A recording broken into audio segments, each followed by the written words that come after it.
मुख्यमंत्री नीतीश कुमार के बारे में कहा जाता है कि नीतीश कुमार का जो प्रशासनिक पकड़ है वो काफ़ी ज़्यादा है, क्योंकि लगातार कई सालों से मुख्यमंत्री के पद पर बैठे हुए हैं और इस वजह से जो है मुख्यमंत्री पर जो है अफसरशाही का भी आरोप हमेशा लगता रहा है। और अब जो ये पकड़ मुख्यमंत्री नीतीश कुमार को लेकर के कहा जा रहा था वो अब जो है कमजोर होता हुआ दिखाई दे रहा है। ऐसा कई मायने हैं, कई जगह है जहां पर कमजोर होता हुआ दिखाई दे रहा है। सिर्फ प्रशासनिक पकड़ ही नहीं, अगर आप सही मायने में कहिए तो जो राजनीतिक पकड़ है उससे भी नीतीश कुमार का जो पक्ष है वो काफी कमजोर होता हुआ दिखाई दे रहा है। और ये बात नीतीश कुमार खुद समझ भी रहे हैं। नीतीश कुमार की बातों से आपको भी झलक जाएगा, कई ऐसी चीजें हैं, कई ऐसे मुद्दे हैं जहां पर मुख्यमंत्री नीतीश कुमार का परेशानी है वो मुख्यमंत्री नीतीश कुमार की बातों में दिखा है। और अब ये लग रहा है कि अमित शाह का बिहार आने की वजह से वास्तव में मुख्यमंत्री नीतीश कुमार जो है वह परेशान हो रहे हैं, असहज महसूस कर रहे हैं और अमित शाह अपनी रणनीति में सफल होता हुआ दिखाई दे रहे हैं।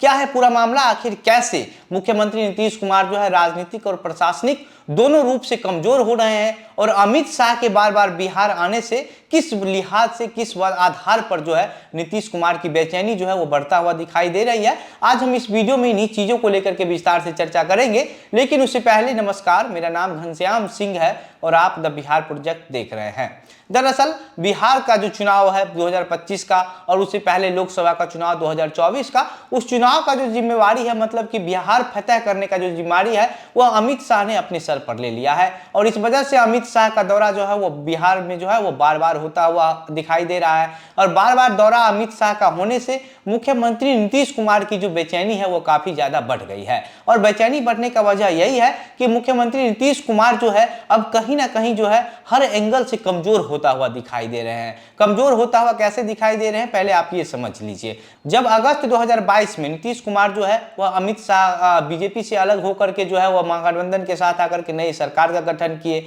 उसके बाद से जो है नीतीश कुमार के दो करीबी माने जाने वाले जो मुख्य जो नेता थे नीतीश कुमार के, उपेंद्र कुशवाहा और आरसीपी सिंह, उन्होंने जो है नीतीश कुमार का साथ छोड़ दिया। और हालांकि बीजेपी में अभी वो दोनों लोग नहीं गए हैं, लेकिन बीजेपी जो है उनको अपना पक्ष मानती है। बीजेपी के लिए वो जो है फायदेमंद साबित हुआ है नीतीश कुमार के साथ छोड़ करके उन दोनों का अलग होना। और इस वजह से आप समझिए कि नीतीश कुमार के ये जो दो विश्वासी नेता थे, जो नीतीश कुमार के समीकरण में भी आते थे और नीतीश कुमार का जो है वो काफी विश्वास भी था उन लोगों पर, काफी करीबी भी रह चुके हैं, वो दो लोग जो है वो नीतीश कुमार के खिलाफ खड़े हो गए। इसके बाद बीजेपी से अलग होने के बाद जैसे ही वो दोनों नेता जो है नीतीश कुमार के खिलाफ खड़े हुए और बीजेपी ने भी जो है वो दिमाग लगा करके जो है वो सम्राट चौधरी को बिहार बीजेपी का प्रदेश अध्यक्ष बना दिया। और जब जहां कहीं भी सम्राट चौधरी जा रहे हैं तो जिस तरीके से कुशवाहा समाज में सम्राट चौधरी का स्वागत हो रहा है, उससे नीतीश कुमार की जो बेचैनी है वो लगातार निश्चित रूप से बढ़ रही है। अब कैसे ये बात आप कह सकते हैं या फिर हम कह रहे हैं कि नीतीश कुमार की जो बेचैनी है वो बढ़ रही है,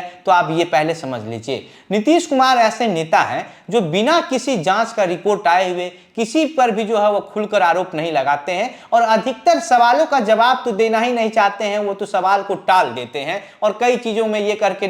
निकल जाते हैं कि हमको इस मामले की कोई जानकारी नहीं है, जानकारी लेते हैं फिर बताएंगे क्या कुछ कैसे हुआ। लेकिन अब नीतीश कुमार जो है बिना कोई जांच रिपोर्ट आने के बाद जो है सासाराम और बिहार शरीफ में जो मामला जो भड़का, उसको लेकर के जो है जिस तरीके से नीतीश कुमार ने जो है वह हड़बड़ी में, जल्दीबाजी में जो है वह अमित शाह और नरेंद्र मोदी पर जो सीधा सीधा आरोप लगा दिया गया, तो इस बात में कहीं ना कहीं नीतीश कुमार की बेचैनी अब दिख रही है। और इसलिए दिख रही है कि नीतीश कुमार जो है वह किसी भी तरीके को लेकर के जो है वह खुल करके इस तरीके से कोई आरोप नहीं लगाते हैं। आप याद कर लीजिए पिछले कुछ दिनों से, पिछले कुछ सालों से कि नीतीश कुमार जो है वो किसी के ऊपर आरोप कब लगाते हैं, जब तक कोई मामला का कोई रिपोर्ट नहीं आ जाता है तब तक नीतीश कुमार जो है किसी के खिलाफ खुल करके नहीं बोलते हैं। जिस तरीके से नीतीश कुमार ने नरेंद्र मोदी और अमित शाह पर आरोप लगाया है, उस तरीके से नीतीश कुमार अगर चाहते तो ये बोलकर भी निकल सकते थे कि कोई असामाजिक तत्व के द्वारा जो है वह ये दंगा भड़काया गया है, लेकिन नीतीश कुमार ये बोल करके नहीं बोले और नीतीश कुमार जो है वो सीधा सीधा अमित शाह और नरेंद्र मोदी पर इस मामले का जो है वो आरोप लगा दिए। इसके अलावा जिस तरीके से जो दंगा भड़का और दंगा भड़कने के बाद जो है आरोप और प्रत्यारोप का जो दौर चालू हुआ, उसको लेकर के भी जो है राबड़ी देवी ने भी ठीक यही बात कहा। राबड़ी देवी ने भी कहा कि बीजेपी खुद दंगा करवाती है और खुद प्लान करती है, खुद मामला को शांत करवाती है। तो मतलब आप इस तरीके से राबड़ी देवी ने जब कह दिया तो आप समझिए कि नीतीश कुमार जो है वो कितने कमजोर साबित हो रहे होंगे, क्योंकि जब कहा जाता है कि प्रशासनिक रूप से भी नीतीश कुमार की अच्छी पकड़ है और सबसे बड़ी बात यह है कि बिहार के मुख्यमंत्री हैं, तो फिर बीजेपी किस तरीके से प्लान करवा के कोई दंगा करवा सकती है। और ये जो बात है राबड़ी देवी खुद कह रही है, और राबड़ी देवी की ये बात कहने से जो है नीतीश कुमार जो है कहीं ना कहीं निश्चित रूप से कमजोर होता हुआ दिखाई दे रहे हैं। और इस बात का जो फायदा है वो बीजेपी भी पूरी तरीके से उठा रही है, क्योंकि बीजेपी को अभी ये पता है कि नीतीश कुमार को कमजोर करना ही है। और बीजेपी का जो मुख्य टारगेट है वो अब जो है ओबीसी वोटर पर हो गया है। और एक तरफ जो है वह मजहबी जो बीजेपी का जो एजेंडा रहा हमेशा से हिंदू मुस्लिम का, उस एजेंडा को लेकर के भी बीजेपी जो है वो काफी सक्रिय है। तो नीतीश कुमार अब ये नहीं चाहते हैं कि बिहार में कोई भी जो चुनाव हो वो मजहबी चुनाव हो, क्योंकि वहां पर जो है नीतीश कुमार निश्चित रूप से जो है वो कमजोर पड़ जाएंगे।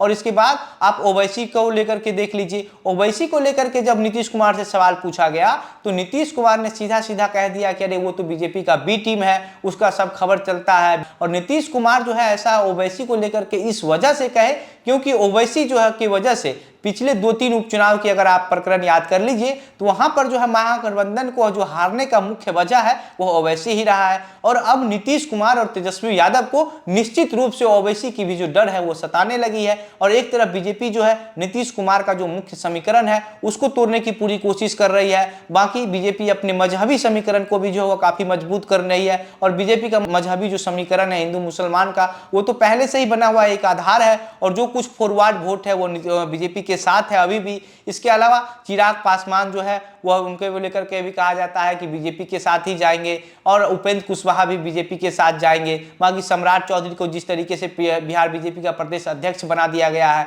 तो कुशवाहा वोटर जो है उसमें भी जो है वहां पर भी सेंधमारी हो जाएगी। तो आप इस बात से अंदाजा लगाइए कि नीतीश कुमार की बेचैनी जो है कितनी बढ़ गई है, क्योंकि नीतीश कुमार ऐसे नेता हैं जो आज तक कभी किसी पर खुलकर नहीं बोलना चाहते हैं, मीडिया के इतने सवालों का जवाब नहीं देना चाहते हैं, वो सीधा सीधा यही कहते हैं आप लोग तो जानते ही हैं। लेकिन जिस तरीके से जो है ओवैसी को लेकर के जो है नीतीश कुमार ने लगातार सवाल आने के साथ साथ ही सीधा सीधा कह दिया कि वो बीजेपी का बी टीम है, इस बात से साफ साफ दिख रहा है कि अब नीतीश कुमार जो है कहीं ना कहीं जो है वह बेचैन है। कहीं ना कहीं नीतीश कुमार को यह पता चल रहा है कि नीतीश कुमार जो है अब बिहार की राजनीति में कमजोर होते हुए जा रहे हैं। बाकी इस पूरे मामले पर आपको क्या लगता है, हमारे द्वारा बताई गई रिपोर्ट आपको कैसी लगी, अपनी प्रतिक्रिया हमें कमेंट बॉक्स में लिखकर बताइए। वीडियो को शेयर कीजिए, ज़्यादा से ज़्यादा लोगों तक पहुंचाइए। मेरा नाम घनश्याम सिंह है, आप द बिहार प्रोजेक्ट देख रहे थे। बहुत बहुत धन्यवाद।